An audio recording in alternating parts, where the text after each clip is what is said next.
Hallo miteinander. Okay. சபை ஆராதனை ஒரு ப்ரோக்ராம் இல்லை. Gottesdienst ist kein Programm oder eine Show. தேவனுடைய ஊழியம் பிரசங்கம் ஒரு ப்ரோக்ராம் அல்ல. Predigt ist keine Aufführung. தேவன் விளம்புகிறது, தேவன் பேசுகிறது. Das ist, was Gott reden tut. அவர் எங்களை நோக்கி தம்முடைய வார்த்தையை அனுப்புகிறது. Gott hat sein Volk gesandt und அவர் redet mit uns. என்னத்தை செய்ய விரும்புகிறார், சபையிலே உங்களிலே என்ன செய்ய விரும்புகிறார் என்றதை சொல்லுகிறது. Das, was Gott will sagen. ஆகவே அதுதான் பிரசங்கம். Das ist Predigt. ஆகவே தேவனுக்கு நாங்கள் நன்றி செலுத்துவோம். Und wir möchten Gott Danke sagen. தகப்பனே, இந்த நாளுக்காக நன்றி. Danke für den Tag. உம்முடைய வார்த்தை எங்களுக்குள்ளே பலன் கொடுக்கும்படிக்கு நீர் எங்களுடைய காதுகளை உம்முடைய வார்த்தையை நோக்கி பார்க்கும்படி செய்யும். என் இருதயம், என் சிந்தனைகள், எண்ணங்கள் எல்லாம் ஆண்டவரே உம்முடைய வார்த்தையை நோக்கி இருக்கும்படி இயேசுவின் நாமத்தில் ஆண்டு கொண்டு நடத்துவீரார். ஆமென். ஓகே. நான் கடந்த முறை உபவாசமும் ஜெபமும் பிசாசின் கிரியைகளை அழிக்கும் என்பதை குறித்து நான் உங்களோடு பாய்ந்து கொண்டேன். Ich habe letztes Mal über Gebet und Fasten geredet und wie das teuflische Mächte zerstört. உபவாசம் என்றது Fasting ist. உபவாசம் என்றது தேவனுக்கு முன்பாக எங்களை தாழ்த்துவது. Fasten ist, dass wir uns vor Gott demütigen. நான் என்னை தாழ்த்துவது. Ich tue mich demütigen vor Gott. ஆகவே நான் கேட்டேன், வேதத்திலே எத்தனை பேர் உபவாசம் இருக்கிறான்னு உங்கள்கிட்ட கேள்வி கேட்டேன். Ich habe jetzt mehr gefragt, wie viele Leute haben gefastet in der Bibel. ஆகவே நாங்கள் ஒவ்வொரு ஆட்கள் இருந்ததை குறித்து பேசினோம். Und dann haben wir jeden einzelnen angeschaut, der gefastet hat. அவர்கள் இருந்ததினால அவர்கள் என்னத்தை கண்டுகொண்டார்கள்.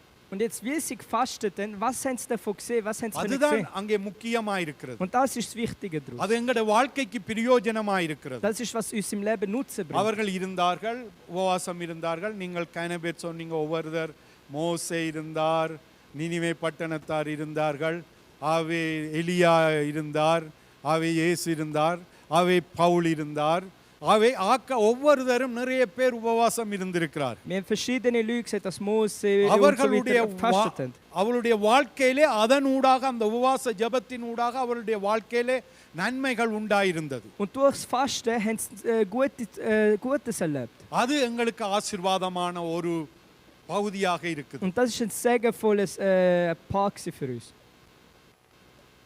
அதுல தேவனுக்கு விரோதமாய் இருந்தவர்கள் பாஸ்டிங் இருந்தார்கள். Und dort hat es auch Leute, die gegen Gott sind und haben gefastet. நம்முடைய தேவன் மிக அற்புதமானவர், மிக மிக நல்லவர். Unser Gott aber ist gut und er ist.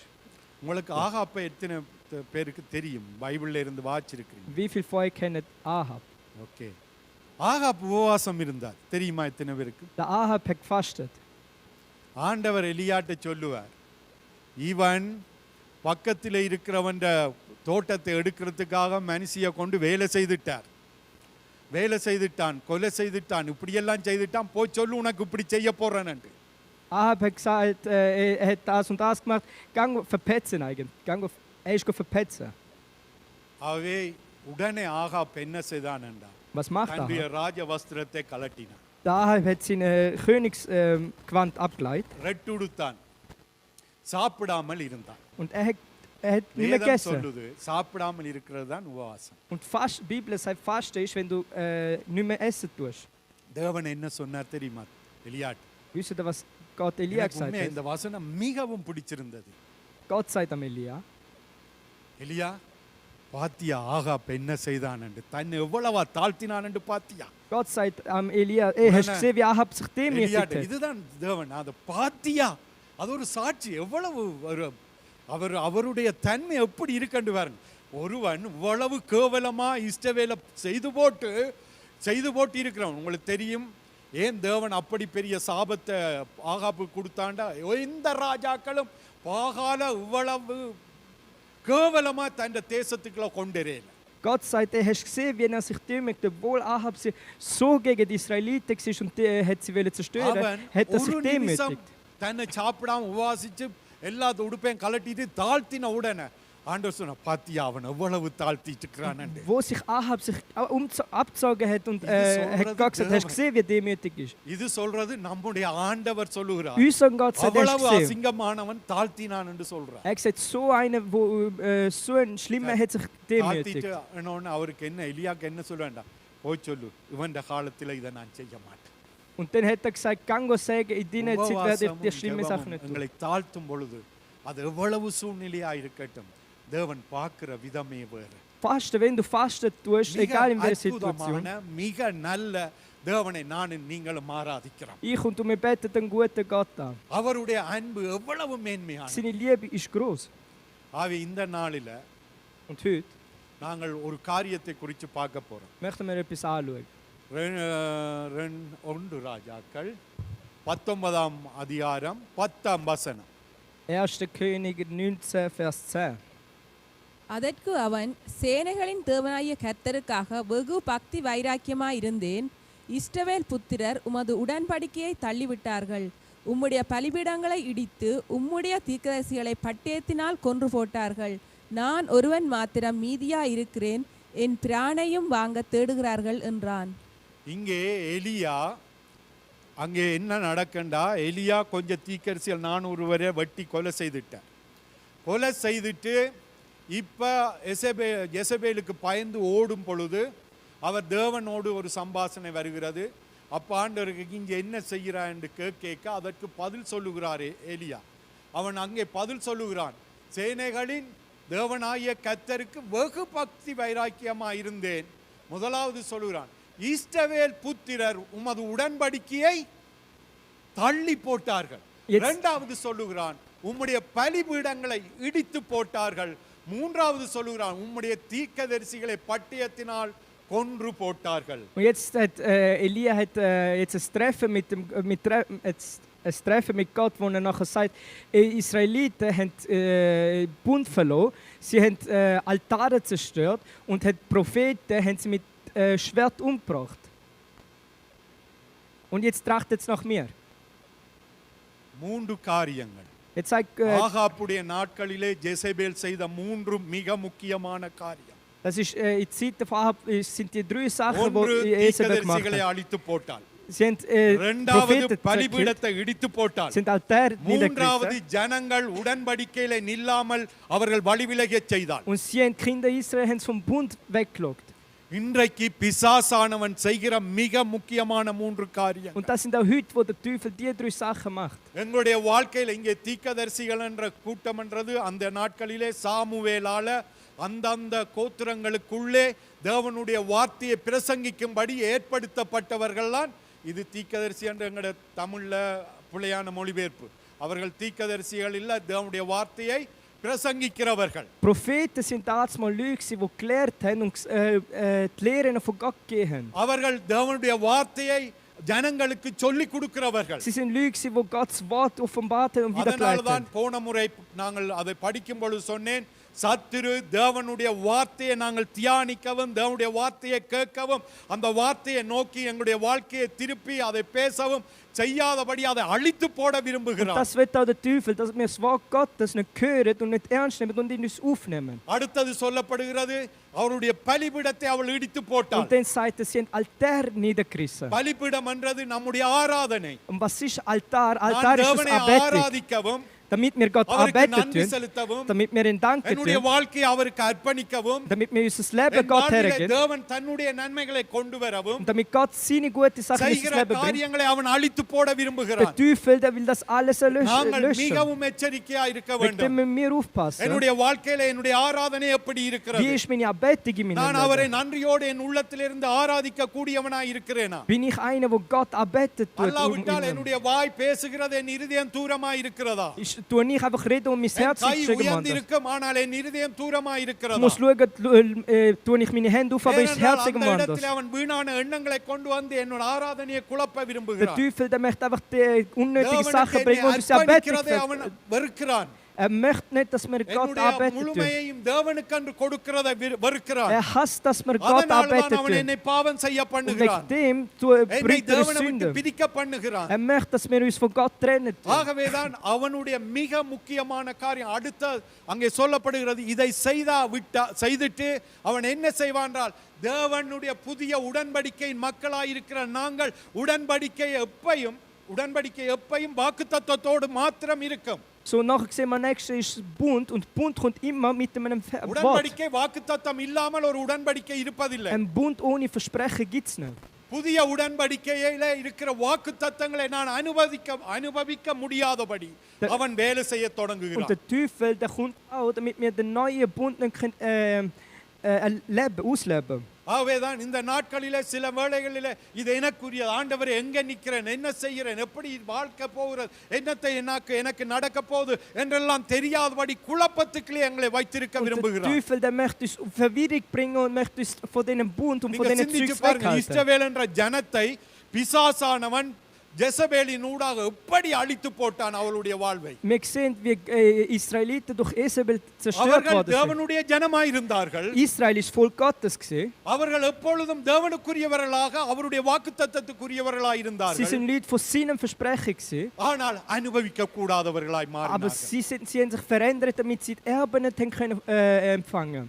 ஆகவே தேவன் எங்களுடைய கண்களை திறக்க வேண்டும். Und für das muss Gott unsere Augen தேவன் aufmachen. என்னுடைய கண்களை திறக்க வேண்டும். Gott muss unsere Augen aufmachen. எங்கே சத்துரு வேலை செய்கிறான், எப்படி வேலை செய்கிறான், இதிலிருந்து நான் ஜெயிக்கிறதுக்கான வார்த்தைகளை பற்றின காரியங்களில் என் கண்கள் திறக்கப்பட Damit wir வேண்டும். sehen, wie wir die Teufel ankämpfen, muss Gott unsere Augen இந்த öffnen. உலகத்தின் அதிபதியானவன் சத்தியத்தின் சுவிசேஷத்தின் நன்மைகளை அனுபவிக்க முடியாதபடி கண்களை குருடாக்குகிறான் என்று வேதம் Die சொல்லுகிறது. Bibel sagt, verblindet uns, damit wir die Erbe und die அவன் Segen என்ன nicht sehen. செய்றான், இந்த கண்ணை குருடாக்க விரும்புகிறான். Möchte uns auch blinden lassen, der Teufel. நான் இந்த பிரசங்கம் ஆயத்தப்படுத்தினேன். Und ich habe die Predigt vorbereitet. நான் நினைச்சு பார்க்காத அளவுக்கு நான் இப்படி இது பிரச்சனை இல்லை, எப்பவும் இதை நோக்கி இந்த யுத்தத்தை சந்திச்சு கொண்டே இருந்தேன். Ich habe die ganze Zeit einen Kampf gehabt bei அப்ப mir. நான் ஒரு காரியத்தை கற்றுக்கொண்டேன். Und ich habe eine Sache gelernt. கண்கள் திறக்கிறது மிக மிக முக்கியமானது. Es ist sehr wichtig, dass unsere என் Augen மன geöffnet கண்கள் werden. திறந்துச்சு என்று சொன்னா நான் பார்க்கிற விதமே மாறும்.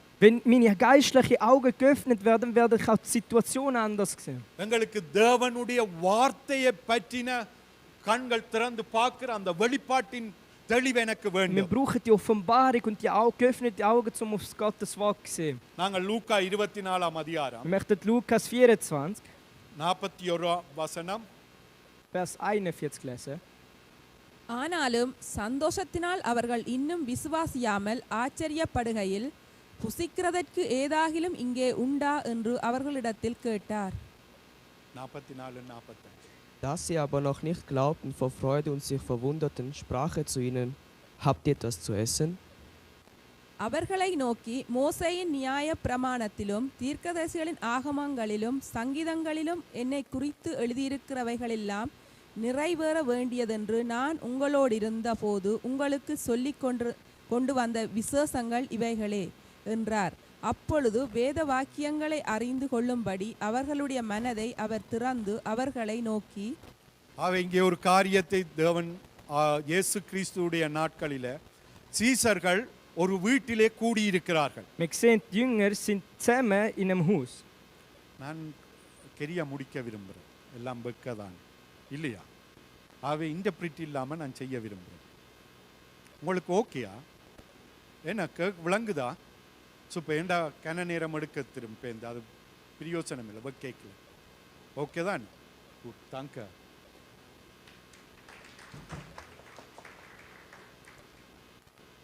ஆகவே சீசர்கள் கூடியிருக்கிறார்கள் ஒரு ரூமில். அந்த ரூமில் அவர்கள் கூடியிருக்கும் பொழுது இயேசு அவர்கள் நடுவிலே வந்து நிற்கிறார். அவர்கள் வந்து நின்ற உடனே அவர்களுக்கு ஆச்சரியம். இயேசு எங்களுக்கு முன்பாக நிற்கிறார். அவர் கதை சொல்லுகிறார், நான் ஆவி இல்லை, நான் உங்களுக்கு முன்பாக வந்து நிற்கிறேன் என்று சொல்லும் பொழுது அவர்களுக்கு சரியான சந்தோஷம். 41வது வசனம் சொல்ற, அவர்கள் சரியாய் சந்தோஷப்பட்டார்கள். ஆனால் விசுவாசிக்கல. முன்னுக்கு இயேசு நிற்கிறார், ஆனால் அவர்களுடைய விசுவாசம் இன்னும் விசுவாசிக்கல. இங்க என்ன சொல்லுகிறார் இயேசு என்றால், என்னை தொட்டு பாருங்கள், ஒரு ஆவிக்கு பொடி இருக்குமா, ஒரு ஆவிக்கு இப்படியான காரியங்கள் இருக்குமா? கையில் ஓட்டை எல்லாம் இருக்குமா மரிச்சா பிறகு? ஏனென்றால் அவர்களுக்கு தெரியும், ஒரு ஆள் மரிச்சால் உயிரோடு 3 நாளைக்கு பிறகு போயிடுவினம், 4ஆம் நாள் தேவன்கிட்ட போயிடுவினம். அவர்கள் வந்தால் வெளிப்பட்டால் அவர்கள் ஆவியா இருப்பினும் அவர்களுக்கு ஒரு பொடி இருக்காது. ஆனால் இயேசுவுக்கு மறுரூபமாக்கப்பட்ட ஒரு சரீரம் இருந்தது. அதனால் தான் அவர் சொன்னார், நான் ஆவி இல்ல, நான் உங்களோடு இருந்தவர். உங்களோடு இருந்தது எப்படி சரீரமோ அதே சரீரத்தோடு உங்கள் நடுவில் நிற்கிறேன், வேணுமென்றால் என்னை தொட்டு பாருங்கள். ஒரு ஆவிக்கு சரீரம் இருந்தால் நீங்கள் தொட்டால் தொடுபடாது, அவை தொட்டு பாருங்கள். அவர்கள் இன்னும் நம்பல. அப்ப சொல்றார், சரி ஒரு சாப்பாட்டை கொண்டு வா, ஒரு சாப்பாடு என்ன இருக்கு உங்கள்கிட்ட, சாப்பாட்டை கொண்டு வாங்கோ என்று சொல்லிட்டு அந்த சாப்பாட்டை அவர்களோடு சாப்பிடுறார். சாப்பிட்டுட்டு அவர்களுக்கு விசுவாசம் பெறல, என்னமாய் அவர்களுக்கு தெரியல உயிர்த்தெழுதல் எப்படிப்பட்டது, தேவன் எப்படியான உயிர்த்தெழுதலை எனக்கும் உங்களுக்கும் வச்சிருக்கிறார் என்றதை அவர்களுக்கு என்னமாய் புரியல. அப்ப அவர் என்ன செய்கிறார் என்றால், வேதங்கள் பழைய ஏற்பாடும் தீர்க்கதரிசனங்களிலும் இருந்து ஒவ்வொன்றாக எடுத்து காண்பித்து காண்பித்து, இதுதான் இது, நான் ஆவி அல்ல, நிஜமான உயிர்த்தெழுதல் எழுந்திருக்கிற தெய்வமாயிருக்கிறேன் என்பதை அவர்களுக்கு காட்டும்படி அவர்களுடைய கண்களை திறந்தருளினார், அவளுடைய மனதை அவர் திறந்தருளினார். மனதை திறக்கிற மனம், இப்போ உங்களுக்கு கண் இருக்கு, ஓமா இல்லையா? கண் இருக்கு, ஆனா நீங்கள் எல்லாமே பார்க்குறீங்க. ஆனால் வேதம் சொல்லுகிறது மனக்கண்களை திறந்தருளினார். அப்ப மனக்கண்கள் என்றால் என் ஆத்துமாவிலே இருக்கிற கண்களை திறக்கிறார். அதோடைய அர்த்தம் என்னவென்று சொன்னால், நான் அண்டர்ஸ்டாண்ட், அதாவது புரிந்து கொள்ளும்படி செய்கிறார். தேவன் சூழ்நிலையை புரிந்து கொள்ளும். அந்த இடத்துல இயேசு அவருடைய கண்களை திறந்து வேதத்தில் உள்ள வசனங்கள் ஒவ்வொன்றும் எப்படிப்பட்டது, என்னத்தை சொல்லுகிறது, இது என்னை குறித்து எப்படி சொல்லுகிறது என்றதை காணும்படி செய்தார். நான் இப்பொழுதும் சொல்லுகிறேன், நான் இப்படி சொல்லும் பொழுதெல்லாம் நான் ஜெபிக்கிறேன். நான் இதை ஆயத்தப்படுத்துறதுக்காக இல்லை, நான் என்னுடைய ஜெபத்தை உங்களுடைய பிரசங்கமா மாற்றி இருக்கிறேன். தேவனே, உம்முடைய வேதத்தை நாம் வாசிக்கும் பொழுதெல்லாம் என் கண்கள் திறக்கப்பட்டு இருக்கணும். நான் என்னத்துக்காக நீர் எழுதி இருக்கிறீரோ அதை நான் அறிந்து கொள்ள வேண்டும். நான் எதை நீ சொல்ல வருகிறீரோ அதை நான் புரிந்து கொள்ளுகிற திறன், அந்த மனக்கண்கள் திறக்கப்பட்டு எனக்கு இருக்கணும். ஆண்டவரே, என் கண்களை திறந்தருளும். பிரசங்கம் போயக்க தேவனுடைய வார்த்தை உங்களுக்கானது, அதை நீங்கள் ஜெபமாக மாற்ற வேண்டும். தேவனே, ஓம் ஆண்டவரே, எனக்குடைய கண்களையும் தரவும். நானும் உம்முடைய வேதத்தில் நீர் என்னென்னவெல்லாம் எழுதியிருக்கிற, என்னத்தை சொல்லுகிறீரோ அதை நான் கண்டுகொள்ளும்படி என் கண்களை திறவும். சும்மா வாசிச்சுட்டு போறதல்ல வேதம். இந்த வேதம் தேவனுடைய வார்த்தை. எனக்கு மிகவும் பிடிச்சது ஒரு வார்த்தை, இது வசனம் தேவனாயிருக்கிறது. வேதம் என்ன சொல்லுகிறது? வசனம் தேவனாயிருக்கிறது. ஹல்லேலூயா. நான் வாசிக்கிற வசனம் தேவன், நான் வாசிக்கிற வசனம் தேவன். அவரையே நான் வாசிக்கிறேன், அவரையே நான் அனுபவிக்கிறேன், அவரோடே நான் உறவாடுகிறேன். நான் வெறுமனே வாசிக்கிறதல்ல, கற்பனையின் தேவனை நான் ஆராதிக்கல, நிஜமானவரை நான் ஆராதிக்கிறேன், செயல் ஆற்றுகிறவரை ஆராதிக்கிறேன். அப்ப நான் என்ன சொல்லணும்? என்னோடு இருக்கிறவர் நான் காண முடியல என்றா என்ன சொல்லணும்? நான் உம்மை காணட்டும் ஆண்டவரே, என் கண்களை திறவும். சும்மா இருந்துட்டு போறதல்ல என் வாழ்வு, நிஜமான உம்மை காணட்டும். இயேசு அங்கே சொன்னார், ஆம், அவருடைய கண்களை திறந்தார். உங்களுக்கு தெரியும், என்ன ஒரு சம்பவம் இருக்கு. எலிசாவுடைய வேலைக்காரன், சிறிய இராணுவம், நான் வசனத்தை பார்க்கல, சிறிய இராணுவம் சுத்தி வந்து நிற்கிறது. அவர் ஒரு குன்று, உங்களுக்கு தெரியும், அங்கே ஒரு மலை குன்றுகள், மலை என்றது இங்கே இருக்கிற மாதிரி பெரிய பெரிய மலையும் இருக்கு, சின்ன மலைகள் எல்லாம் இருக்கு. அவர் ஒரு மலையில இருப்பார், அவருடைய வீடு ஒரு மலையான பகுதியில் இருக்கும், கிராமம் கீழே இருந்தது. சிறிய இராணுவம் வந்து சுத்தி நிக்குது. இப்ப விடிய எழும்பி வெளியால வந்து வேலைக்காரன் பார்க்கிறான். வேலைக்காரன் பார்த்து, ஐயோ, நாங்கள் இவ்வளவு சேனையா வந்து நிக்கிறாங்களே, குதிரை வீரர்கள் இவ்வளவு பேர் வந்து நிக்கணுமே. அவன் பார்க்கிறது என்ன? ஐயோ, இவ்வளவு நடக்குது, இப்படி பிரச்சனை நடக்குது, இனி என்னுடைய நம்பிக்கை இனி என்ன? எலிசாட்ட ஓடி வந்து சொல்றான், எலிசா, வெளியால என்ன நடக்கிறது தெரியுமா? நீர் எல்லாவித ரகசியத்தையும் சொல்லுவீரே, ராஜாக்கு சொல்லுவீரே, அங்க அவன் என்ன நோக்கத்தோடு வரப்போறான், சிரியா ராணுவம் முன்னட்டு இங்க வரப்போகுது இஸ்ரவேலுக்குள்ள, நீர் போய் கவனமாயிரும் என்று ராஜாக்கு சொல்லுவீரே. ஆனால் இப்ப உம்மை சாக்காட்டுறதுக்கு சுத்தி வந்து நிற்கிறான், உமக்கே தெரியலையே. யோசிப்பானா இல்லையா? அவனுடைய சிந்தனை எப்படி இருக்கும்? ஐயோ, நாங்கள் என்னுடைய வாழ்க்கை எப்படி இருக்கும்? ஆனா எலிசா கூலா இருக்குது. ஏனென்றால் அவனுடைய கண்கள் திறக்கப்பட்ட கண்கள், அவன் தேவனை தன்னோடு இருக்கிறவராய் பார்த்த கண்கள். அவன் சொல்லுகிறான், நீ தேவனே இவனுடைய கண்களை திறவும், நான் பார்க்கிற இந்த சுத்தி, என்னை சுத்தி, இந்த மலையை சுத்தி, என்னை சுத்தி இருக்கிற அக்கினி மயமான குதிரையும் குதிரை வீரர்களையும் காணும்படிக்கு நான் காண்கிற அதே தரிசனம் அவன் காணும்படி செய்யும். ஆகவே தான் சொல்லுவேன், நான் தேவனிட்ட கேட்கட்டும், ஆண்டவரே என்னை சுற்றி இருக்கிற பிரச்சனைகளிலே நீர் எப்படி செயலாற்றுகிறீர் என்று பார்க்கிற கண்களை எனக்கு தாரும். நாம கேட்கட்டும், தேவன்கிட்ட கேட்கட்டும், இந்த சூழ்நிலை இப்படி இருக்குது, இந்த காரியம் இப்படி இருக்கிறது, தேவனே அதை பற்றினதல்ல எனக்கு, என்னுடைய சூழ்நிலையில் நீர் எப்படி செயலாற்றுகிறீர், நீர் என்னவெல்லாம் செய்து கொண்டிருக்கிறீர், நீர் என்னோடு எப்படியெல்லாம் நடந்து கொண்டிருக்கிறீர் காணுகிற கண்களை எனக்கு தாரும். தேவனிடத்திலே கேட்பான், தேவனே எனக்கு சூழ்நிலை அல்ல முக்கியம், சூழ்நிலைகளிலே செயலாற்றுவீர் என்று உம்முடைய வேதத்திலே சொல்லி இருக்கிறீரே, அதை நான் காண எனக்கு தெளிவான கண்களை தார். நாங்கள் இன்னும் ஒரு மனுஷனை பார்க்கிறோம், ஆகார எங்களுக்கு தெரியும், ஆகார தெரியும். யுத்தங்கள் போராட்டங்களிலே எலிசாவை போல நாங்கள் ஜெபிக்கட்டும். ஆகார் என்ற பெண்ணு எங்களுக்கு தெரியும், யாரு? ஆபிரகாமுடைய வேலைக்காரி.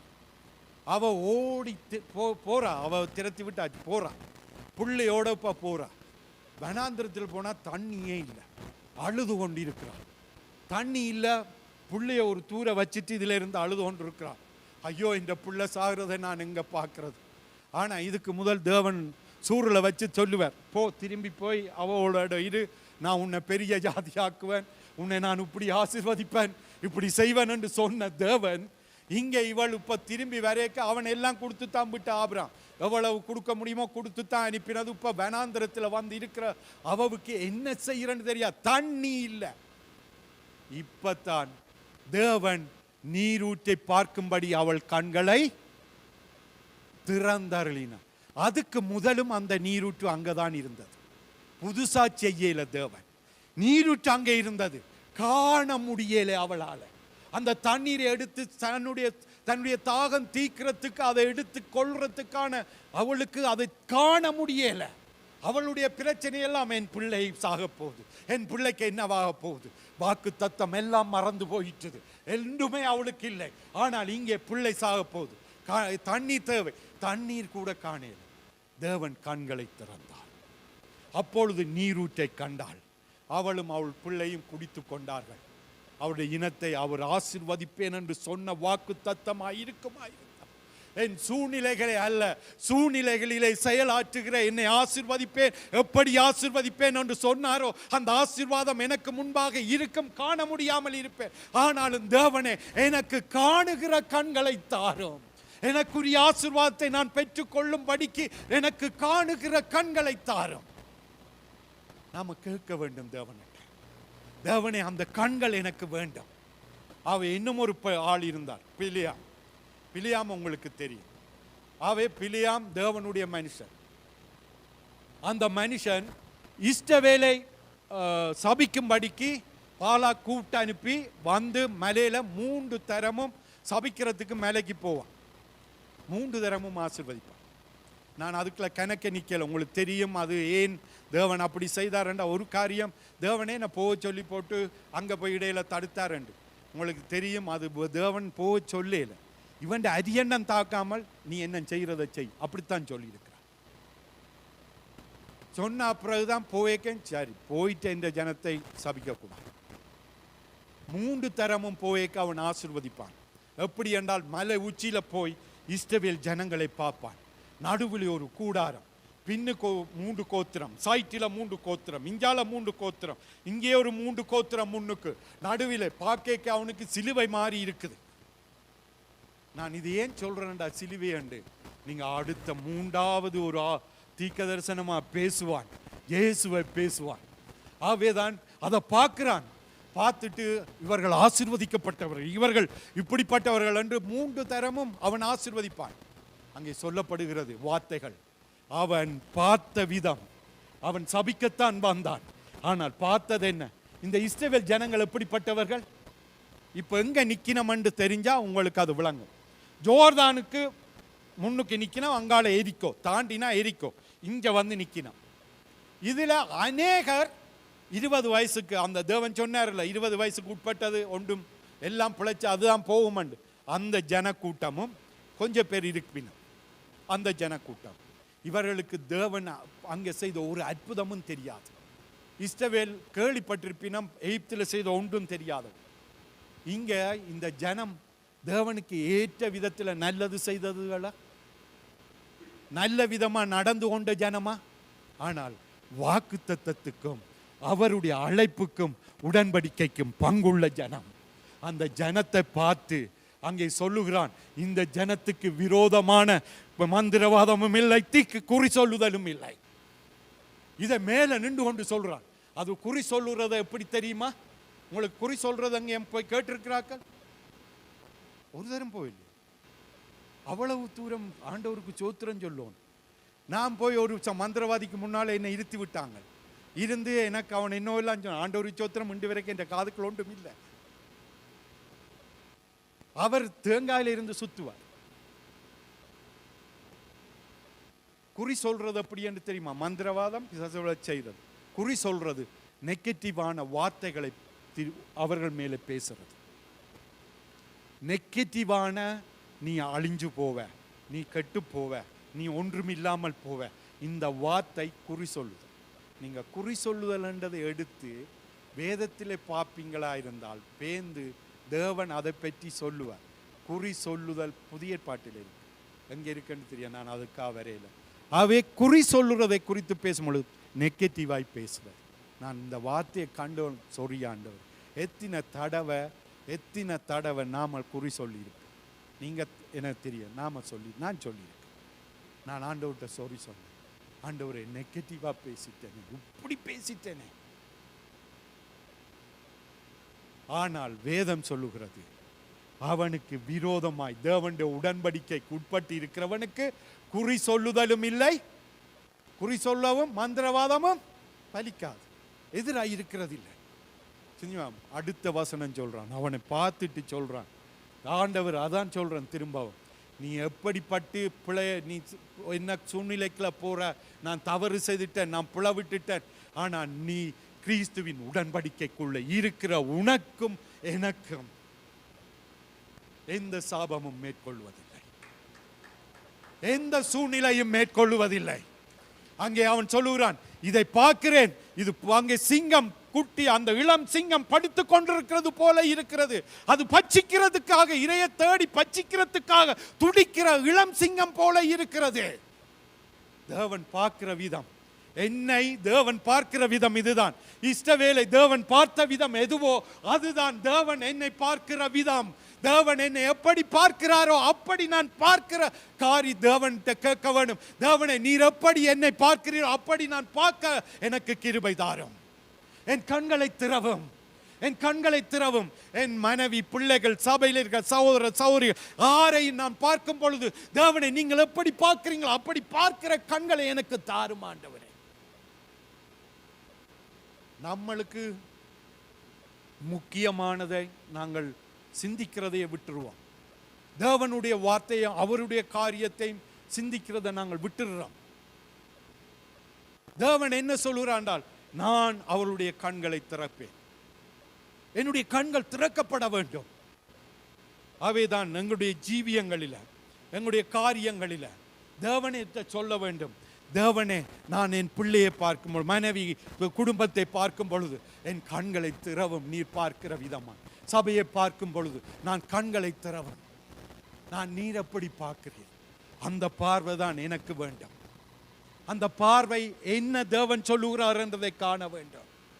அவர் சொல்லுகிறார், யாக்கோப்பே, நீ தாமே நீர்ப்பாய்ச்சலான தோட்டத்தை போல, அங்கே வற்றாத நீரூற்று ஓடுகிறது போல நீ இருப்பாய். இவ்வளத்துக்கும் அவர்கள் வனாந்திரத்தில் இருக்கிறார். எங்கள் கண்களை திறந்தருளும் என்று தேவன்கிட்ட கேட்க வேண்டும். ஒவ்வொரு சூழ்நிலையில, எந்தெந்த வேளையில, எங்க எப்ப எதில என்ற கண்களை திறக்கணும், தேவன்கிட்ட சொல்லணும். வேதம் வாசிக்க நான் மற்றவர்களை பார்க்கிற விதத்தில், என்னுடைய ஆசீர்வாதங்களை நான் அனுபவிக்க வேண்டிய காரியத்தில், நான் எல்லாவற்றிலும் என் கண்களை திறவும் என்று கேட்கட்டும். இன்னும் ஒரு காரியத்தில் சங்கீதக்காரன் சொல்லுவான், வேதத்தில் உள்ள அதிசயங்களை பார்க்கும்படி என் கண்களை, வேதத்திலே தேவன் எப்படி செயலாற்றுகிறார், என்ன செய்கிறார், எப்படி அவர் பட்டவர் என்றதை காணும்படி என் கண்களை திறந்தார். நாம கேட்கணும் தேவன்கிட்ட, தேவனை எனக்கு உதவி செய்யும், என் கண்களை திறந்து நான் பார்க்கும்படி செய்யும். தேவன் எவ்வளவு பட்டவர், எப்படி செயலாற்றுகிறார். இஸ்ரவேல் ஜனங்களை பாருங்கள், எவ்வளவு முரட்டாட்டம் பண்ணுவார், திரும்ப திரும்ப தீர்க்கதரிசிகளை அனுப்புவார். இன்றைக்கு சத்துரு என்ன சொல்றான்டா, தேவன் நீ நல்லா நடந்தா தான் உனக்கு வேலை செய்வார். அதனால நாம என்ன செய்யறோம், நல்லா நடக்க வேணும் என்று முயற்சி செய்து தோத்து போன உடனே ஐயோ என்னால முடியலே ஆண்டவரே என்று நிற்கிறோம். ஆனால் வேதம் என்ன சொல்லுகிறது என்று சொன்னால், உன்னுடைய மாற்றத்தின் காரணரே நான் தான், நான் உன்னை மாற்றுவேன், உன்னை கட்டுவிப்பேன், உன்னை நான் எடுத்து வைத்து உன்னை ஆசீர்வதிப்பேன் என்று தேவன் சொல்லுகிறார். என்னுடைய முக்கியமான காரியம் கிறிஸ்துவுக்குள் நான் அதை விசுவாசிக்க வேண்டும். தேவனை பார்க்கிற அவருடைய வேதத்தை வாசிக்க சும்மா நாமல் வாசிக்கிறோம். எப்படிப்பட்ட தேவன், எவ்வளவு நல்லவர், நீர் எவ்வளவாய் அதிசயங்களை செய்கிறீர், நீர் எப்படி இந்த வனாந்திரத்திலே அந்த ஜனங்களுக்கு கல்லிலிருந்து தண்ணீரை கொண்டு வந்தீர், காடைகள் எல்லாம் எப்படி வந்து விழுந்தது, எவ்வளவு அற்புதங்கள். கண்ணை திறக்கிறார் இயேசு, முடவர்களை எழுப்புகிறார். தேவன் எவ்வளவு நல்லவர் என்று பார்க்கிறோம். பிசாசுகளை திரத்துகிறார், விடுவிக்கிறார். நாம தேவன்கிட்ட கேட்கணும், ஆண்டவரே நீர் அவ்வளவும் செய்தவர், எனக்கு செய்வார். நாம் பார்க்க வேண்டும், எப்படி செயலாற்றுகிறார் என்று பார்க்க வேண்டும். அவை எங்கே பார்க்கிறோம், நாங்கள் சில நேரங்களில் என்னுடைய கண் நிச்சயமாய் திறக்க வேண்டும். இந்த காரியத்தை என்னுடைய ஜெபம் நான் அடிக்கடி ஜெபிப்பேன், ஏனென்றால் இது மிக மிக முக்கியமாயிருந்தது எனக்கு. ஜெபம், ஆராதனை, அல்லாவிட்டால் நற்கிரியைகள். நாங்கள் பார்க்கிறோம் நற்கிரியைகள் தாழ்மையா இருக்கிறது. தேவன்கிட்ட கேட்கும், ஆண்டவரே என்னுடைய கண்களை திறவும், நான் ஜபிக்கிற விதம் என்னண்டு. நாங்கள் எத்தனை பேர், நீங்க சிந்திச்சு பாருங்க, நாங்கள் ஜபிச்சோம் ஆண்டவர் பதில் கொடுத்தார், எத்தனை பேர் சொல்லுவீங்க? தேவன் என்னை ஜபிக்க வச்சார், அதை அவர் கிரிய செய்து முடித்தார். இன்றைக்கு நாங்கள் எப்படி பார்க்கிறோம்டா, நான் ஜபிச்சேன், நான் ஜபிப்பேன், நான் ஆராதிச்சேன், நான் இன்றைக்கு நல்ல கிரியைகளை செய்தேன், நான் எவ்வளவு நல்லவன், நான் எங்க கூடாதது செய்கிறேன். பாவத்தில் பிறந்தோம் என்று வேதம் சொல்லுகிறது. என்னுடைய கண்களை திறவுங்க ஆண்டவரே, என்னை ஜெபிக்க பண்ணுகிறார். ஏன் இன்றைக்கு நீங்க எத்தனை ஒரு மனத்தியாலும் எத்தனை பேருக்கு ஜெபிப்பீங்க? உங்களுடைய ஜெப வாழ்க்கை எப்படி இருக்கு? உங்களுடைய ஆராதனை வாழ்க்கை எப்படி இருக்கு? சிந்திச்சு பாருங்க. அவர் ஜெபிக்க பண்ணுகிறார். என்னால முடிஞ்சதுன்னு சொன்னா என்னால இடையில எழும்பி போயிடுவார். அவர் ஜெபிக்க தூண்டினார். நான் இதை உண்மையாத்தான் சொல்றேன். ஒரு முறை 2 குடும்பத்துக்காக நான் ஜெபிக்க வேண்டி வந்தேன். ஒரு கிழமை ஒரு குடும்பம், அடுத்த கிழமை அடுத்த குடும்பம். ஆகவே அந்த கிழமை ஜெபிக்க உபவாசம் இருந்து ஜெபிக்கிறேன், உபவாசம் இருந்து எல்லாம் ஜெபிக்கிறேன். உண்மையா எனக்கு ஆண்டவரே இதுல மாற்றம் வேணும் என்ற உபவாசத்தில் அந்த வேலை செய்கிறேன். ஆனால் என் இருதயம் எல்லாம் தேவனோடு ஜபிச்சு ஜபிச்சு செய்து கொண்டு இருக்கிறேன். அந்த வீட்டை கட்டும், அவருடைய மாற்றத்தை தாருமன், எனக்கு சந்தோஷம். அடுத்த முறை என்ன ஒரு குடும்பத்துக்கு ஜபிக்க வேணும், உபவாசம் இருக்கிற மறந்து போனேன். இருந்து போலேன்னு சமைச்சு வச்சுக்கலாம், எடுத்து சாப்பிட்றேன். ஆனா ஜபிச்சுட்டு கொண்டு இருக்கிறேன். யோசிச்சு பாரு, என் பேலன் ஒரு நாளும் வேலை செய்யாது. என் பேலன் கொஞ்ச நேரம் தான்.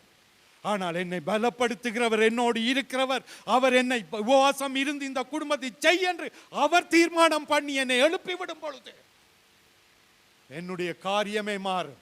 அது முன்னுக்கு என்னவும் இருக்கட்டும், எந்த சூழ்நிலையும் இருக்கட்டும், அந்த சூழ்நிலையை ஜெயிக்கும்படி அவர் எனக்கு உதவி செய்கிறார். ஆகவேதான் தேவ ஆவியானவர்கிட்ட கேட்கணும், இந்த சூழ்நிலையில நான் எப்படி இருக்கிறேன், அவர் என்னை ஜெபிக்க பண்ணுகிறார். அது என்னை தாழ்மை உள்ளவனாக்கும், அவருக்கு முன்பாக தாழ்மை உள்ளவனாக்கும். ஆகவேதான் நாங்கள் பார்க்கிறோம், ஒவ்வொரு வேளையிலும் தேவன் என்னை சிருஷ்டிகர், தேவன் என்னை உண்டாக்கி இருக்கிறார். சங்கீதம் 139 சொல்லுகிறது, அந்த எனக்கு இந்த வெளிப்பாடு வேணும், நான் உம்மால உண்டாக்கப்பட்டிருக்கிறேன் என்று எனக்கு அந்த தெளிந்த கண்கள் எனக்கு வேண்டும் ஆண்டவரே. நான் சொல்லணும் ஆண்டவர்கிட்ட. ஏன்டா இன்றைக்கு பாருங்கள், நீங்கள்லாம் பார்க்குறீங்க, நீங்கள்லாம் செய்கிறீங்க, நீங்கள்லாம் எல்லாம் ஓடுறீங்க, நீங்கள்லாம் உழைக்கிறோம், ஓமா இல்லையா? எப்பயாவது பார்த்துருக்கிறீங்களா எனக்கு இந்த உழைக்கிறதுக்கு பலன் தந்திருக்கிறார் தேவன்? எத்தனை பேர் கீழே போயிருக்கிறான்? இன்றைக்கு தேவன் பாதுகாக்காவிட்டால் பிசாசானவன் கொல்லவும் அழிக்கவுமே அன்றி, இந்த வார்த்தை என்ன சொல்லுது, அதோடைய வேலையே அழிக்கிறதும் கொல்றது தான், அதை விட வேற ஒன்றும் நல்லது செய்யான். இயேசு சொல்ற காரியம். இன்றைக்கு என்ன சொல்ல, அவனை உயர்த்திட்டார் இவனை உயர்த்திட்டார், அது பிசாசு உயர்த்த, எனக்கு அதை பற்றி தெரியாது. நன்மையான ஈவுகள் ஜாவும் பிதாவான தேவனிடத்தில் இருந்து மாத்திரம்தான் வரும். எல்லாரையும் தேவன் தான் ஆசீர்வதி. இன்று வரைக்கும் இந்த உலகம் அழியாமல் இருக்கிறதுக்கு காரணம் தேவனுடைய அன்பு. சத்துரு எவ்வளவு பேரை அழிக்கத்தான் விரும்பி கொண்டிருக்கிறான். எல்லை பாவம் மீறும் பொழுதுதான் தேவன் அந்த இடத்திலே கையை எடுக்கிறார். ஆகவே நான் சிருஷ்டிக்கப்பட்டேன். நீங்க சிந்திச்சு பாருங்கள், ஒரு ரோபோட்டோவை நான் உருவாக்குறேன். இதுல ஒரு ரோபோட்டோவை உருவாக்கிட்டு அதுக்கு கண் வாய் மூக்கு அது செயலாற்றுறதுக்கான பலனை எல்லாம் நான் கொடுத்துட்டு, இப்ப ரோபோட்டோ தன்னை இஷ்டத்துக்கு நடந்து கொண்டு இருக்கும். பார்க்கிறேன், போறேன், வாரன் எல்லாம் இருக்கு. ரோபோட்டோ என்ன சொல்லு, என்னாலே எடுக்க முடியும், என்னாலே பார்க்க முடியும், என்னால ஓட முடியும், என்னால செயலாற்ற முடியும், சிந்திக்க முடியும். ஆனால் தேவனே நீர்தான் இதெல்லாம் எனக்கு தந்தீரே என்று சொல்லுகிறது. அந்த கண்களை திறவும். நீரே என் சிருஷ்டிகர் என்று நான் காண நீரே என் கண்களை தந்தீர், எனக்கு இந்த இதுகளை சரீரத்தின் அவயவங்களை தந்தீர் என்றதை நான் எப்பொழுதும் என்னுடைய அண்டர்ஸ்டாண்ட் பண்ற மன கண்களை எனக்கு தாரும். அப்ப நான் என்ன சொல்லுவேன், பார்க்கிறதுக்கு நன்றி, என் தொழுகை மாறும், என்னுடைய நன்றி அறிதலாக அது மாறும் என்ற நான் காண்கிறேன். அவர்தான் எனக்காக இதெல்லாம் செய்கிறார். ஆகவே நான் என்ன சொல்லுவேன், நன்றி ஆண்டவரே, இந்த சம்பாத்தியத்தின் பலன் நீர், இந்த காரியங்களை ஓடுகிறேன் உமக்கு நன்றி, நான் பார்க்கிறேன் நன்றி, செய்கிறேன் நன்றி, ஞானத்துக்கு நன்றி, தாளந்துகள் அவருடையது, வரங்கள் அவருடையது, அது எனக்குரியது இல்லை என்றது நன்றியை நான் செலுத்த தொடங்குவேன். ஆகவேதான் எனக்கு பிரகாசம் உள்ள கண்களை தார். நாங்கள் ஒவ்வொன்றுக்கு, அதால தான் நான் ஒவ்வொன்றையும் பிரித்து சொல்றேன். அவர் ஒவ்வொன்றுக்கும் கேட்க வேண்டும், தேவனே என்னுடைய கண்களை திறவும். அங்கே எபேசியர் 1:18 தாம் நம்மை அழைத்ததினாலே நமக்கு உண்டாயிருக்கிற நம்பிக்கை இன்னதென்றும் பரிசுத்தவான்களிடத்தில் தமக்கு உண்டாயிருக்கிற சுதந்திரத்தினுடைய மேலே பரிசுத்தவான் முதலாவது சொல்லப்படுகிறது. அழைப்பினால என்ன நம்பிக்கை, எதிர்பார்ப்பு என்ன, எதிர்நோக்கு என்ன என்பதையும், சுதந்திரம் எனக்கு என்ன, டொச்சில் என்னன்னு சொல்றேன், ஏர்பன் என்ன அண்டா என்னண்டு உப்ப விளங்கும் இல்லையா? ஏர்பன் அண்டா சுதந்திரத்தை விட்ட ஏர்பன் அண்டா என்ன, அப்பாட சொத்து எனக்கு, அப்பாட சொத்துல எனக்கு பங்கு இருக்கப்பா. அடுத்தது சொல்லப்படுகிறது 19, தாம் கிறிஸ்துவை மரித்தோரிலிருந்து எழுப்பி அவரிடத்தில் நடப்பித்த தமது பலத்த சத்துவ வல்லமைப்படியே விசுவாசிக்கிறவர்களாகிய நம்மிடத்தில் காண்பிக்கும் தம்முடைய வல்லமையின் மகா மேன்மையான மகத்துவம் இன்னதென்றும் நீங்கள் அறியும்படி அவர் உங்களுக்கு பிரகாசமுள்ள மனக்கண்களை கொடுக்க வேண்டும் என்று வேண்டிக் கொள்கிறேன். என் கண்கள் திறக்கப்பட வேண்டும். அங்கே பவுல் ஜெபிக்கிறார், கண்கள் திறக்கப்படட்டும், உங்களுடைய மனக்கண்கள் திறக்கப்படட்டும். நீங்கள் புரிஞ்சு கொள்ளுகிற தன்மை தேவனுடைய, உங்களுக்கு தேவனை நீங்கள் ஏற்றுக்கொண்டு விசுவாசிக்கிறதுனால எதிர்காலத்தை நோக்கி எதிர்பார்த்திருக்கிற அந்த நம்பிக்கை, உங்களுக்கு தேவன் வச்சிருக்கிற நித்திய வாழ்வு, அவருடைய எதிர்காலத்தை காரியம் இன்னதென்று நீங்கள் அறியும் படிக்கும்.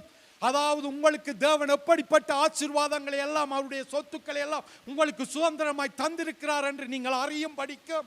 அந்த இயேசுவை மரித்தோரிலிருந்து உயிர்த்தெழும் அந்த சரீரம், பொடியெல்லாம் அழுகி போன பொடி மாதிரித்தான் இருக்கும் இயேசுவிட. ஏன்னா அவ்வளவு அடி 3 நாள் ஆயிடுச்சு. அது இடத்துல செயலாற்றினது ஒரு வல்லமை. அதனால்தான் எழும்பி வந்து இயேசு சீசர்களுக்கு முன்பாக ஒரு மகிமையான சரீரத்தோடு நிற்கும்படி செய்த அதே வல்லமை உங்களிடத்திலே உங்களுக்குள்ளே என்று சொல்லப்படு உங்களுக்குள்ளே செயலாற்றுகிறது. அதை நீங்கள் காணும்படியான கண்களை தேவன் தருவாராக. எனக்கு வேணும் ஆண்டவரே, ஆண்டவரே என் கண்களை திறவும். தேவனே, நான் எனக்குள்ளே செயலாற்றுகிற உங்களை காண, உம்முடைய வல்லமை எப்படிப்பட்டிருந்து காண என்னுடைய கண்களை திறவும். என்னுடைய சுதந்திரங்கள் என்னவெல்லாம் எனக்கு சொத்தாய் இருக்கிறது, என்னுடைய ஆரோக்கியம் என்னுடைய சொத்து, என்னுடைய ஆசீர்வாதம் என்னுடைய சொத்து, இதை காண என்னுடைய கண்களை திறவும். இயேசு சொன்னார், அவர்களுக்கு அவர் பிரசங்கிப்பார். அந்த ஜனங்கள் எப்படி இருந்தார்கள்? கண்டார்கள், அவருடைய அற்புதத்தை கண்டார்கள், அவர் எவ்வளவு அதிகாரத்தோடு பேசுறதை கண்டார்கள், ஆனால் காணவில்லை. இவர்தான் அவர் எங்களை விடுவிக்க எங்களுக்காக மரிக்கிறவர் என்று காணவில்லை. கேட்டார்கள், கேளாதவர்கள் போல வாழ்ந்தார்கள். எங்கள் கண்கள் திறக்கப்பட வேண்டும். இயேசு சொன்னார், அந்த கண்கள் எங்களுக்கு திறக்கப்பட வேண்டும். என்னுடைய மனக்கண்கள் எனக்கு திறந்தருளும் ஆண்டவரே, உம்மை காண நீர் நிஜமானவர், என்னோடு இருக்கிற உங்களை காண என் கண்களை திறந்தருளும்.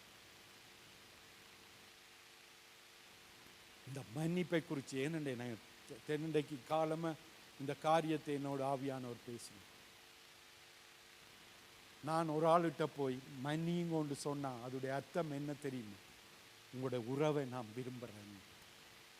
நீங்க தேவன்கிட்ட போய் மன்னிப்பு கேட்குறீங்க, சொரியாண்டவர் ஏன் என்ன விடுறாங்க? எங்களுக்குள்ளான உறவு வேணும், எனக்கு இந்த உறவு வேணும் ஆண்டவர்.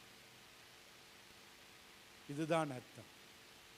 மன்னிப்பு கேட்கிறதுடைய அர்த்தமே அது வேற வேற இருந்தாலும் ஆசீர்வாதமாக இருந்தாலும் நான் உங்களுடைய உறவை விரும்புகிறேன்.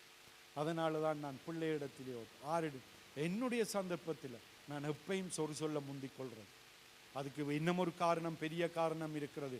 நான் அவருக்கு முன்னால போய் நிற்கவே முடியாது, இல்லையோ போய் நிற்கவே முடியாது. போய் நின்றா அவர் என்னை தள்ள மாட்டார், ஆனால் சொல்லி விடுவார், இதை செய்துட்டு வா மகனே, இதை நீ செய். அது முடியும் வரைக்கும் என்னோடு அவர் போராடுவார். வேதம் சொல்லுகிறது, சில நேரம் இப்படி செய்வோம் இல்லை. ஆதாம் ஏவாள் பாவஞ்சேக்க ஆவியானவர் அவர்களோட இருந்தாரேன்னு சொல்லலே. நீங்க 6ஆம் அதிகாரம் எடுத்து பாருங்க. ஆதியாம் அவர் அங்கே போராடினார் என்று இருக்கிறது. ஆவியானவர் மனுஷரோடு ஏனி போராடுவதில்லை. அதோடைய அர்த்தம் என்ன?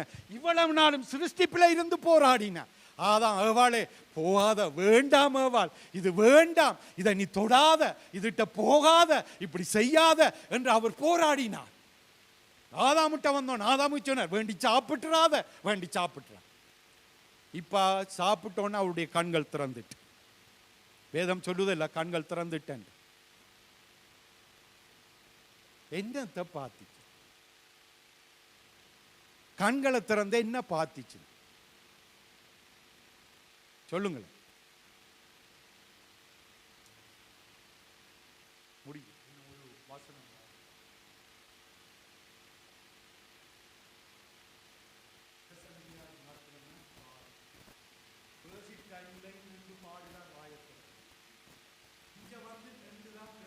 அப்பையும் பேசிக்கொண்டே இருப்பார்.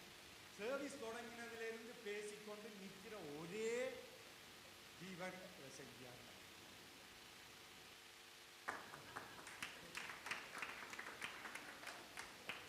சொல்லுங்க, ஏன் அந்த இடத்துல கண்கள் திறந்தது? அவருடைய கண்கள் திறந்து அவர்கள் நிர்வாணியாக இருக்கிறவர்கள் அறிந்து அவர்கள் என்ன செய்தார்கள்? அத்தியை எடுத்து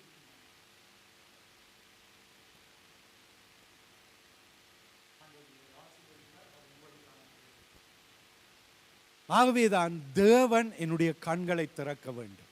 கண்களை திறக்கிறது என்றால் நான் அதிலே தெளிவடைகிறது, அல்லாவிட்டால் புரிந்து கொள்ளுகிறது, என் மனக்கண்களிலே இருக்கிற அறியாமை நீக்கப்படுகிறது, என்னுடைய நான் அந்த காரியங்களை ஒரு பிழையான எண்ணங்கள் இருந்து அது அகற்றப்படுகிறது. இப்படியான காரியங்களாக இருக்கும். இது வாசிக்க 17வது வசனத்தை வாசிங்க. ஏசாயா 54:17. இது உங்களுக்கான தேவனுடைய வார்த்தை. 14:17. Okay, sorry. உனக்கு விரோதமாய் உருவாக்கப்படும் எந்த ஆயுதமும் வாய்க்காதே போகும். உனக்கு விரோதமாய் நியாயத்தில் எழும்பும் எந்த நாவையும் நீ குற்றப்படுத்துவாய். இது கர்த்தருடைய ஊழியக்காரரின் சுதந்திரமும் என்னால் உண்டான அவர்களுடைய நீதியுமாய் இருக்கிறது என்று கர்த்தர் சொல்கிறார். இந்த வார்த்தையை எல்லாரும் சேர்ந்து வாசிக்க போறோம். அதுக்கு முதல் இங்க சொல்லப்படுகிறது, உனக்கு விரோதமாய் உருவாக்கப்படும் எந்த ஆயுதமும், உனக்கு விரோதமாய் நியாயத்தில் எழும்பும் எந்த நாவையும் நீ குற்றப்படுத்துவாய். இது கர்த்தருடைய ஊழியக்காரரின் சொத்தப்பா, என்னுடைய சொத்து. நீங்க உங்களோட சொத்தை செப்பரேட்டா பார்ப்பீங்களா, உங்களோடு சேர்த்து பார்ப்பீங்களா? இது என்னுடைய அம்மாவின் வீடு, ஆனால் எப்படி பார்ப்பேன்? இது என் அப்பாவின் வீடு. நான் என்னுடைய சொத்தாண்டா என்ன சொல்லுவேன்? இது என்ற வீடு. விளங்குதா? சுதந்திரம் என்றால் இது என்ற வீடு. இன்றைக்கு நாங்க வேலை செய்யற இடத்தையே என்ற ஃபேக்டரி என்று சொல்லுவோம். ஓமா இல்லையோ? நீங்க செய்யற ஆஸ்பத்திரியா எங்கட ஆஸ்பத்திரியா சொல்ற? இந்த சுதந்திரத்தை சொல்லல. தேவன் எங்களுடைய காரியத்திலே அவருடைய சுதந்திரம் என்றா தேவனுடையதா இருக்கிறது என்ற அது மேலே என்ன சொல்றாருண்டா 16வது வசனம். இதோ கரிநெருப்பை ஊதி தன் கிரியைக்கான ஆயுதத்தை உண்டு பண்ணுகிற கொல்லனையும் நான் சிருஷ்டித்தேன், கெடுத்து நிக்கிரமாக்குறவனையும் நான் சிருஷ்டித்தேன். இங்க என்ன சொல்றாருண்டா, இந்த உலகத்தில் இருக்கிற எல்லா மனுஷனையும் நான் தான் சிருஷ்டித்தேன். அதுக்கு போய் ஆயுதம் செய்கிற அவனையும் நான் தான் சிருஷ்டித்தேன். இந்த ஆயுதத்தை தூக்கி கொண்டு உனக்கு எதிராக வாரானோ, அது எந்த வழியில வர்ற, நான் இதை பிசாசா பார்ப்பேன். பிசாசானவன் என்னவன் தூக்கி வச்சுக்கொண்டு ஆரையும் கொண்டு எனக்கு எதிராக வர்றதா இருந்தாலும் தேவன் என்ன சொல்ற, அவனை நான் தான் சிருஷ்டித்தேன். ஒரு ஊழியக்காரருடைய வாழ்க்கையில அவர் எல்லா இடமும் சுவிசேஷம் சொல்லுவார், நெடுகன். இப்ப இது அவன் இந்த ஊர்ல இருக்கிற ஒருவனுக்கு படுகோபம். இவர் கடையில நிக்க கண்டுட்டான். கண்டோன்னா இவர் வர்றான் அடிக்கிறதுக்கு, கண்டு சரம் கட்டி கொண்டு, அங்க நாட்டில் சரம் கட்டி கொண்டு ஓடி வர்றான். இவருக்கு பயம் வந்துட்டு, இன்றைக்கு நான் சரி, இவன்கிட்ட கையில் அம்பிட்டா இன்றைக்கு என்ன நொறுக்க போறான். இவர் பக்கத்தில் ஒரு தென்னை மரம் நின்றது, அதை பிடிச்சு கொண்டு தான் ஸ்ட்ராங்கா நிற்கிறேன்னு நினைச்சு கொண்டு இப்படி பிடிச்சு கொண்டு நிற்பார். நின்று கொண்டு வர்றான். இவருக்கு என்ன செய்யறேன்னு தெரியும். இன்றைக்கு அடி கட்ட நிச்சயம், நான் இப்படியே அடிய வேண்டிட்டு ஒரு மாதிரி இருப்பமண்ட நிச்சயத்தில் இருக்க ஆவியான்னு சொன்னார், கடிஞ்சுகொள் கோபத்தின் ஆவியன். இப்ப இவருக்கு பயம், நம்பவும் இல்லை. ஆனாலும் இயேசுவின் நாமத்தில் அவனில் இருக்கிற கோபத்தின் ஆவியை நான் கடிஞ்சு கொள்ளுகிறேன். வந்து கிட்ட வந்தவன் சரத்தை கீழே இறக்கிட்டு, என்னவோ தெரியல, இன்றைக்கு உனக்கு அடிக்கணும் போல இல்லை, அடிச்சு நிக்கிற வாக்குற அவனையும் தேவன் தான் உருவாக்கினவன். எனக்கு விரோதமாக எந்த வேலையிடத்திலேயோ எந்த இடத்திலேயோ எந்த சூழ்நிலையோ எங்களுடைய சொத்துக்கள்லையோ எங்களுடைய பொருட்களிலேயோ என்னுடைய பிரியாணத்திலேயோ எந்த காரியத்திலும் கை வைக்கிற எவனா இருந்தாலும் அவனுக்கு விரோதமாக என் தேவன் நிற்பார்.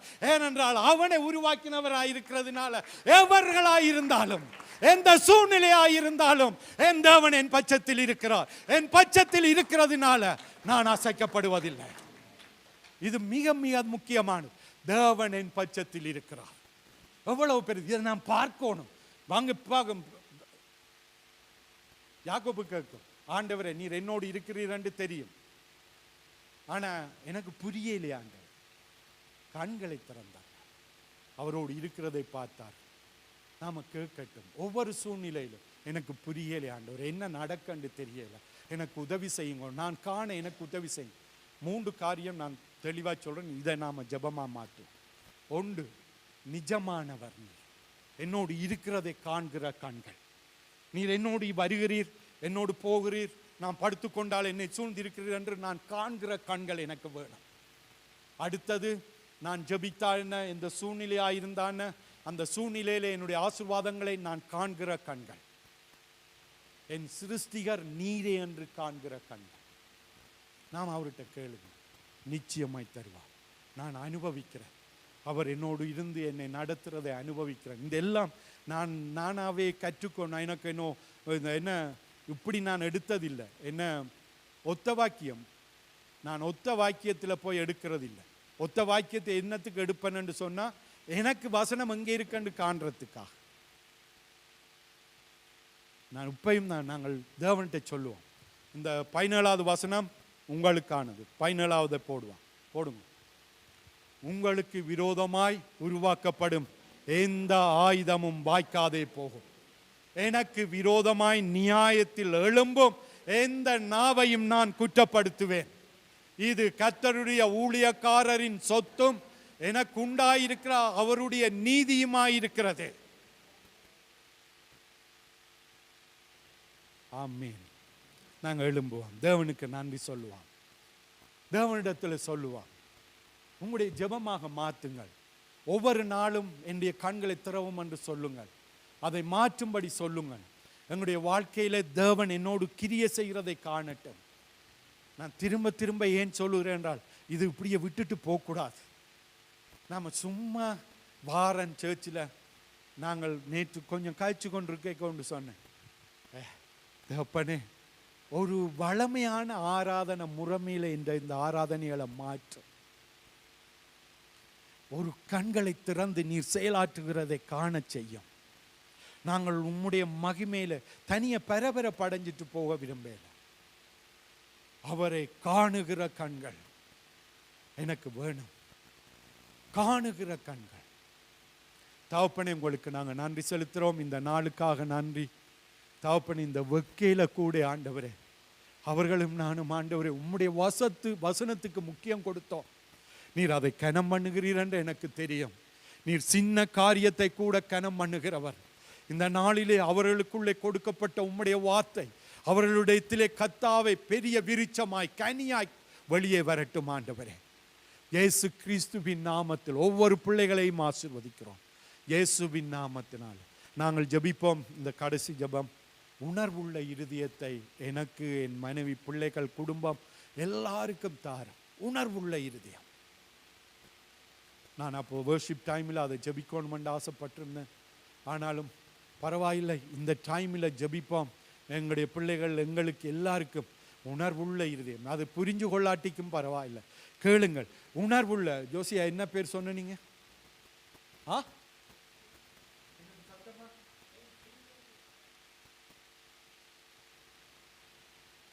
ஓகே, ஏண்டா பிள்ளைகளுக்கு விளங்குறதுக்காகத்தான் தேவன் அந்த இருதயத்தை எங்களுக்கு தருவார். கேட்கிறத ஜெபம் உங்களுக்கு, நீங்களும் நானும் தான் மாற்றத்தை உருவாக்குறவர். தகப்பனே, இந்த நாளுக்காக நன்றி. தைரியமாக ஜெபியுங்கள். ஜெபத்திலே உறுதியாய் தரித்திருங்கள். தேவன் நிச்சயமாக எங்களுடைய காரியங்களை மாற்றுவார். நான் அனுபவிக்கிறேன். அதை தேவனுடைய காரியங்களை அனுபவிக்கும்படி செய்கிறார். என்னிடத்திலே மாற்றங்களை கொண்டு வர்றதை நான் பார்த்தேன். அவர்கிட்ட சொன்னேன், ஆண்டவரே இவ்வளவு காரியம் நீர் இல்லாமல் இல்லை. தகப்பனங்கள் ஒவ்வொருவரை நடத்துகிறார். அவன் எங்களை அளவில்லாமல் நேசிக்கிறார். பொய்யன் அவன் பொய்யன், அவன் களவெடுக்கிறவன், அவன் பொய்யன், பிசாசு பொய்யன். அவனுடைய சத்தத்தை பார்த்து சொல்லுங்கள், நான் வேறு பிரிக்கப்பட்டவன், நான் இந்த உலகத்துக்குரியவன் அல்ல, நான் தேவனுடையவன். அவருடைய சொத்து நான். அவர் எனக்கு வச்சிருக்கிற எல்லா சுதந்திரத்தையும் அது என்னுடையது. தகப்பனே, நன்றி ஆண்டவரே. தகப்பனே, எங்களை கத்தா நீர் கட்டி எங்களை ஆண்டு கொண்டு இந்த நாளில் நடத்துகிறதற்காக உமக்கு நான் நன்றி செலுத்துகிறேன். தகப்பனே, இந்த சூழ்நிலையிலும் ஓப்பாயிருக்கிற சிந்தனைகள் கூட ஆண்டவரே நீர் கிருபையாய் அவர்களுக்கு இறங்கி அவர்களும் கூட ஆண்டவரே இன்னும் உம்முடைய கத்தா அனல் கொள்ள கிருபை கொண்டருளுவீராக. இயேசு கிறிஸ்துவின் நாமத்தில் ஆமென். ஆமென். ஆண்டவருக்கு ஒரு கைதட்டல் கொடு.